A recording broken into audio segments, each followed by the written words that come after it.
I secretly bought my house because I knew my family would find a way to take it. One day, I returned to see my sister, inside, with a stolen spare key, already rearranging my stuff. So I called the police. I, 27, feel like I've spent the majority of my life in the shadow of my older sister, Anna, 30. She's always been the favorite, the one smart, social, and capable of charming her way out of any situation. Meanwhile, I've been called the irresponsible one, which in my family simply refers to the one who does all of the work but receives no credit. Growing up, Anna always had the best of everything. Her birthdays were large garden festivities complete with bounce castles and pony rides. Mine, a pizza party in the dining room featuring a cake from the grocery store bakery. Anna got the Barbie dream house for Christmas, whereas I got a second-hand counterfeit with a missing elevator. My parents would simply remark, "You don't need all that fancy stuff," or "Be grateful for what you have." However, Anna's gratitude was never required in the same manner. The big separation occurred when I entered college. I had worked hard in high school juggling AP classes and extracurricular activities to maintain a high GPA. I was admitted to a local university and believed I had a great plan. I'd commute from home to economize on dorm fees. Anna had attended her dream school, and my parents had funded everything, so I figured they'd do the same for me too. Wrong. When I mentioned my plan to live at home, my mother looked at me as if I had just suggested we relocate to Mars. "If you're staying here, you'll need to contribute," she added casually. "Anna got a full ride from us because she deserved it. You need to learn responsibility." I was 18 and preparing to enter college, and they were already talking about me paying rent. The contribution turned out to be $400 per month for rent and electricity, plus my personal groceries. That may not seem like much unless you're a broke college student working part-time at a bookstore for $9 per hour. I attempted to explain, reminding them that they had covered everything for Anna, that she had never had to worry about money at school. Mom simply shrugged. "We gave Anna what she needed," she stated. "You're different. You're independent. You'll figure it out." So I did. I worked as many hours as I could at the bookshop, occasionally skipping meals to make ends meet. Every morning, I would pass the campus coffee shop, envious of the students who could purchase lattes and pastries, while I brown-bagged PB&J sandwiches and drank free coffee from the bookstore break room. I never bought a textbook at full price. Everything was used or borrowed from the library. Every month, I handed over the $400 to my parents, while Anna was away at her out-of-state school, living in a brand-new dorm that my parents had purchased. She contacted me once to complain about her dorm's AC not being chilly enough, and I almost lost it. I didn't have air conditioning in my automobile since I couldn't afford to fix it. My parents continued to send Anna money each month. I once overheard Mom on the phone saying, "We don't want her to struggle. College is difficult enough." I stood in the kitchen clutching my $1 ramen noodles, wondering why none of that compassion was ever shown to me. To make matters worse, my parents were continually praising Anna for her accomplishments. She earned a 3.2 GPA in her communications department, and they threw her a lavish graduation party complete with a catered buffet and a DJ. When I graduated with a 3.9 and a computer science degree, we had a peaceful meal at home. Mom prepared lasagna and replied, "Well, we don't want to make a fuss." Looking back, I believe what stung the most was not the absence of financial assistance, but the apparent message that I didn't count as much. Anna was always portrayed as the star with potential, while I was just there. Even when I achieved it, it was overlooked. "Kate's smart, she doesn't need help," they'd say. It seemed like being capable was a curse. After college, I moved out as quickly as possible. I rented a little apartment near my first job and began living my life on my terms. It wasn't easy, but it felt great to be free of their expectations. I worked hard, lived frugally, and began saving. Meanwhile, Anna married Josh, 32, whom my parents adore, despite the fact that he's constantly changing jobs. They currently have 3 children, Sophia, 5 female, Lucas, 4 male, and baby Noah, 2 male. My folks are continually bailing them out. When their automobile broke down last year, my parents handed them money to get a new one.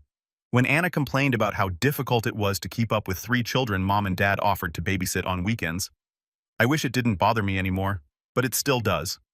No matter how much I do on my own, it seems like I'll always be second to Anna. That is why I no longer share many details about my life with my family. I know they wouldn't mind, not really. So I've been keeping this quiet, but I recently decided it was time to start looking for a home. I had been renting this tiny flat for years, paying far too much for what was essentially a glorified shoebox, and I'd been saving for what seemed like forever. I ultimately came to the point where I thought, you know what, I deserve it. Now here's the thing. I didn't inform my family not because it's a big secret, but because nothing with them can ever be solely about me. Everything becomes a group project. If I mentioned anything I knew, they'd start making it about Anna and her children, and how whatever I earned would help them in some way. So I decided it was easier to keep my lips shut until all was said and done. Apparently, that was overly hopeful. I'm not sure how this happened, but a woman I work with, let's call her Lisa, managed to let it slip. Lisa is one of those people who is always interested in what others are doing, and I believe she casually mentioned to someone that I was looking for a house. That person simply happened to be Anna's neighbor. From there, the news spread like wildfire, the delights of small-town Texas. A few days later, my mother contacted me. "Kate," she said, her tone excessively joyful, "why didn't you tell us you're looking for a house?" I should have known better, but I chose to play dumb. "Oh, I'm just browsing around right now, nothing serious." "Well, Anna and I have been talking, and we have some great ideas for you." I could sense dread creeping in. "You're going to need something big enough for everyone you know, at least 4 bedrooms for the kids, of course." "What kids?" I questioned. "I don't have kids." She kept going as if this were the most regular thing in the world. "You'll need space for Anna's family when they visit, and for us too. Oh, and it'd be great if it was close to Anna's place." I'm not sure why I was startled. She had already turned my potential house into the solution to their issues.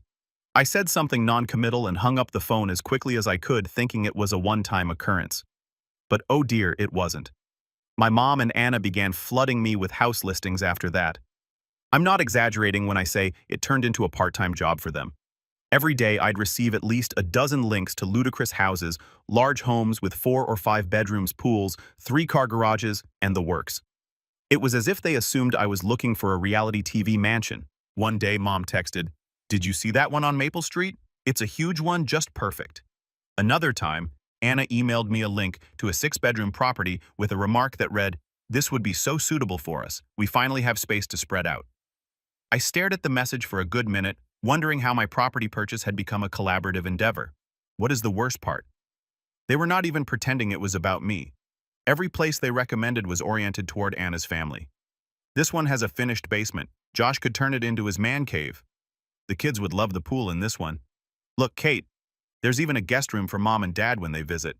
It was exhausting. At first, I attempted to gently lead them away, assuring them that I was only shopping for something modest for myself, but that simply made matters worse. That's when I decided to cease responding. I silenced the group chat and disregarded their messages. I assumed they would finally get the point and move on. Meanwhile, I continued searching for houses on my own. I spent my evenings reading through Zillow and my weekends looking at open houses. I didn't tell anyone where I was going, and I avoided anything slightly related to Anna's area. I didn't want to run into anyone who might tell my mother. After weeks of looking, I finally found it, a little 2-bedroom cottage just outside the city. It had everything I desired: a nice little porch, a sunny kitchen, and a lawn large enough for a garden. It wasn't elegant, but it felt familiar. The moment I stepped through the door, I knew it was mine. I submitted an offer, and after a few nerve-wracking days, it was approved. I can't even explain how fantastic it felt. For the first time in my life, I was doing something solely for myself with no influence from anyone. Of course, I did not inform my family. I decided to let them keep delivering their helpful suggestions while I silently moved forward. But then my mother called me out of nowhere. "We're having dinner next weekend. You're coming, right?" I nearly said no, but then I had a thought. You know what? Let's get this over with. So I'm going to this dinner, and I already know what it will be like. They'll probably have a full PowerPoint presentation prepared.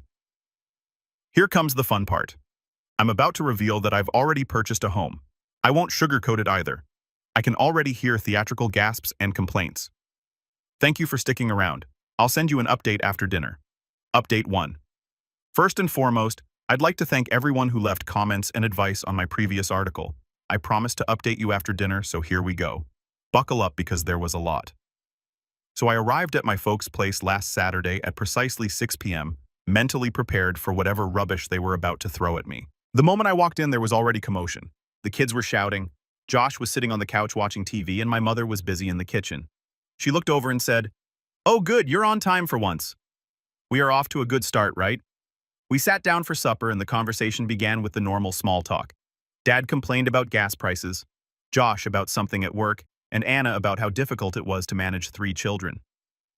"Noah keeps waking up in the middle of the night," she explained, scooping mashed potatoes onto her plate.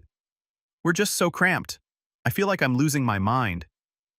I knew where this was going, but I played along, nodding sympathetically while concentrating on my lasagna. Then my mother cleared her throat in the manner she did before making an announcement. Kate, she replied with a huge smile, we've been talking and we think we found the perfect house for you. I almost choked on my water. Of course they arrive with a plan. Oh, I asked, keeping my tone as neutral as possible. Yes, Anna chimed in. It's a beautiful place and it's only a few blocks from us. It has 5 bedrooms, a huge yard for the kids, and even a guest suite. Mom interrupted before I could respond. It's perfect for everyone. There's enough space for the kids to finally have their own rooms, and Josh could even set up an office. Plus, it's in such a great neighborhood close to good schools. I just stared at them bewildered. They weren't even pretending it was about me anymore. So Anna replied, smiling as if everything was settled. We can go see it tomorrow if you want. That's when I decided I'd had it. Actually, I responded, setting down my fork. I've already bought a house. The room went completely silent. Even the children stopped making noise. What? Mom asked, her voice harsh. I bought a house, I reiterated. It's a small 2-bedroom cottage just outside the city. It's perfect for me. For a little moment, I considered whether they would be pleased for me. Mom's face turned red and Anna's mouth virtually dropped to the floor. A cottage? Anna finally asked, her tone full of skepticism. How are we supposed to fit in a cottage? You're not, I informed her, because it's my house. I bought it for me. Mom stepped in before Anna could react. Kate, how could you make such a big decision without consulting us? We've been working so hard to find the perfect place for you. No, I replied, trying to maintain my cool. You've been working hard to find the perfect place for Anna and her family. I didn't need your help. I knew what I wanted and I bought it. Anna's voice became quite high-pitched, as if she were about to cry. But we need this, Kate. Do you know how hard it is for us in that tiny apartment? The kids have to share a room and Noah's crib is in our bedroom. It's not fair to them. I took a big breath, hoping not to lose it. That's not my problem, Anna. I've worked hard to get to this point, and I'm not giving up my dream house to fix your situation. That's when Dad decided to join in. He smashed his hand upon the table. You're being selfish, Kate. Family is supposed to help each other. What's wrong with you? I stood up, my heart racing. I'm not selfish. I'm finally standing up for myself, and if that makes me the bad guy in your eyes, so be it. The place erupted into turmoil. Anna was crying. Mom was ranting about how she had raised me better. Dad was complaining about how dissatisfied he was. Josh sat there stuffing food into his mouth as if nothing was occurring. I grabbed my handbag and went to the door. Mom pursued me, crying, "You can't just walk away from your family like this." I turned back and screamed, "Watch me!" I then got into my car and drove home, shivering with rage and relief. Things have gotten out of hand in unexpected ways. My mother and Anna have both gone on full social media attack mode. Anna shared images of her children packed close on their bunk bed with remarks like, "All they want is a little space to grow." But I guess some people think family isn't worth helping anymore. People who didn't know the complete situation left remarks such as, "How could anyone be so heartless?"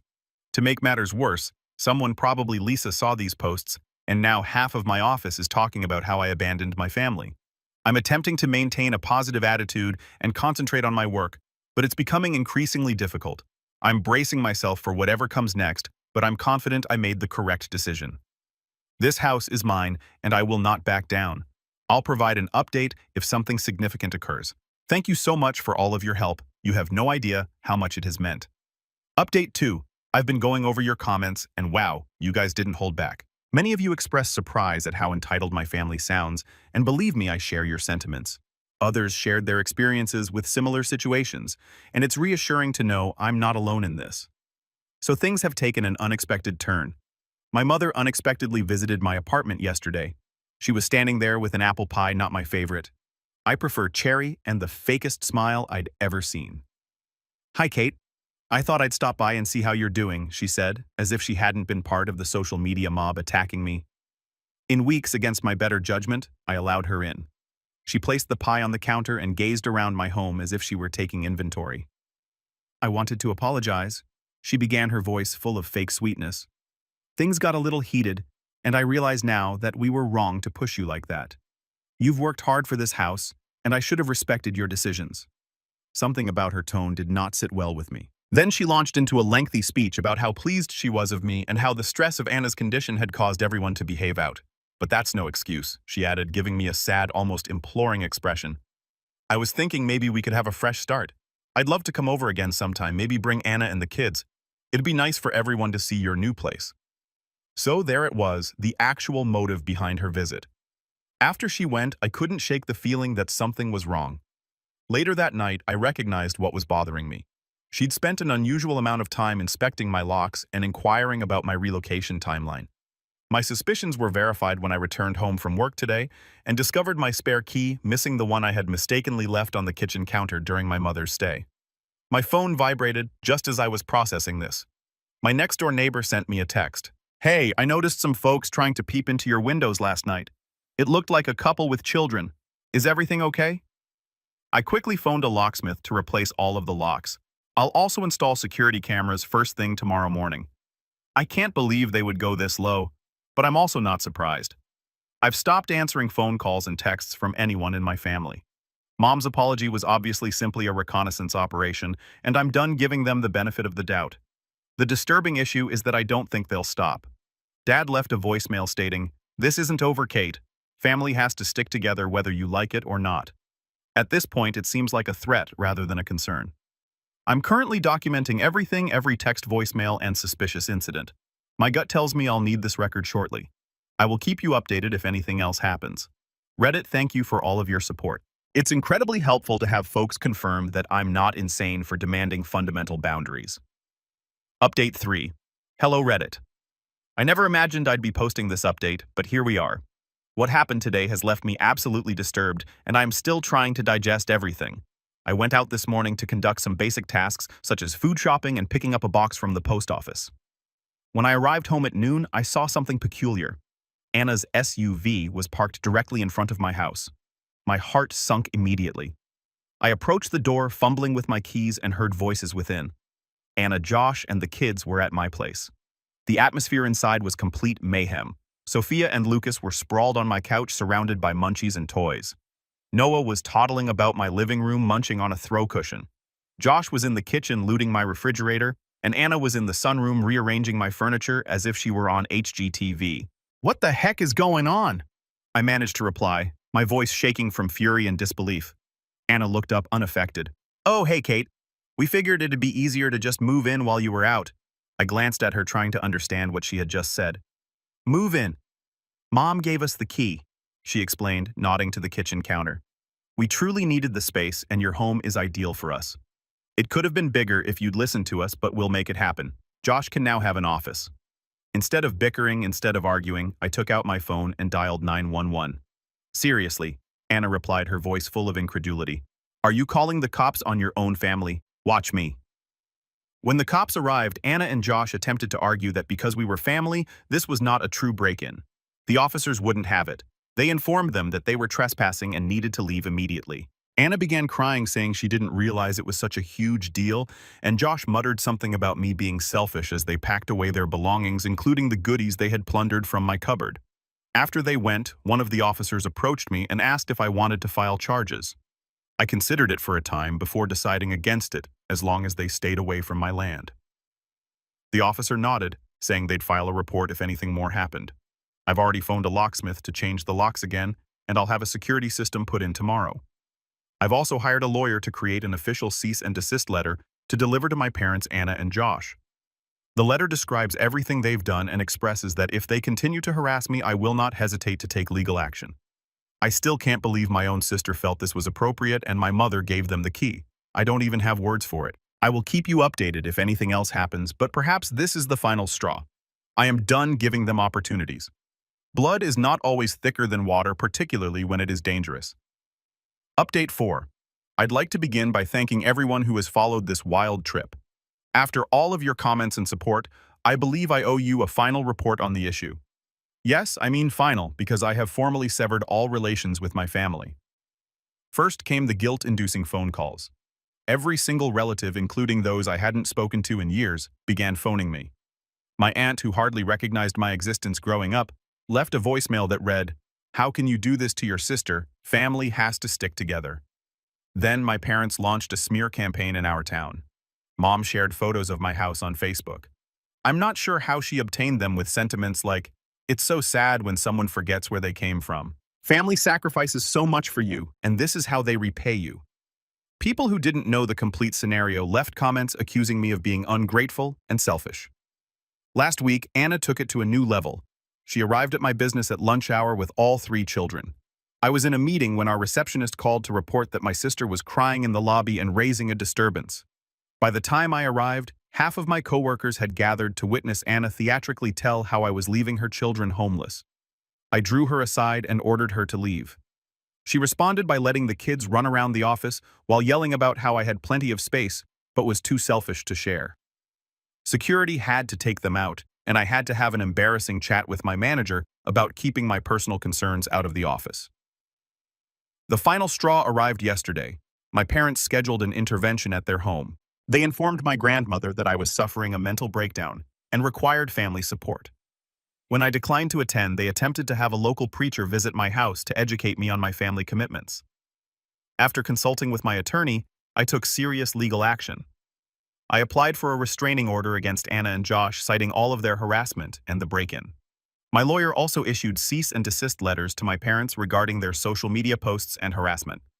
I've established a comprehensive security system that includes cameras and motion sensors, as well as changed my phone number and email address, which I exclusively share with trusted friends and my job. All of my social media accounts are now set to rigorous privacy settings, banning not only my family but also their friends and anyone who may feed them information. The most weird aspect of all of this is that they still appear to believe they are correct. My mother sent me one final email before I banned her, stating I was hurting her heart and that she had raised me better than this.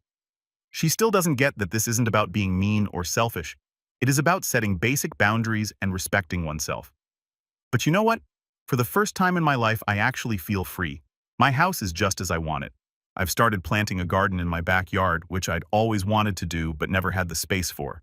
I'm making friends with my neighbors, those who don't report back to my family. I even adopted a cat who is now snoozing in my sunny window. She is also not obligated to share her space with anyone she does not want to. Last weekend, I had a little housewarming celebration with some of my coworkers. We sipped wine and cheese on my lovely small porch, and no one said I needed more room or questioned my life choices. It was simply normal, joyful, and serene. I know some people may read this and think I'm callous for cutting off my family, but after 27 years of being treated as a backup plan, an ATM, and a solution to everyone else's issues, I'm finally putting myself first. Recognizing that family is more than simply blood. It's about respect, limits, and mutual support can be the healthiest thing you can do. What about the house that sparked all of this drama? It's become my haven. Every morning I wake up in my house decorated exactly how I want it, with no one else's expectations to meet but my own. And I know I made the correct decision. Thank you to everyone on Reddit who has supported me on this trip. Your comments, guidance, and shared experiences helped me keep going when I was doubting myself. To those who shared similar stories, you helped me realize I wasn't alone in demanding fundamental boundaries. And to those who are now suffering with similar familial problems, remain strong. You deserve to live your life on your own terms. I probably won't be updating my tale anymore, partially because I've cut off all communication with my family and partially because I'm ready to go on with my life. But I'll still be on Reddit, possibly assisting others who are in similar positions. Thank you all again. Your encouragement meant more than you'll ever realize.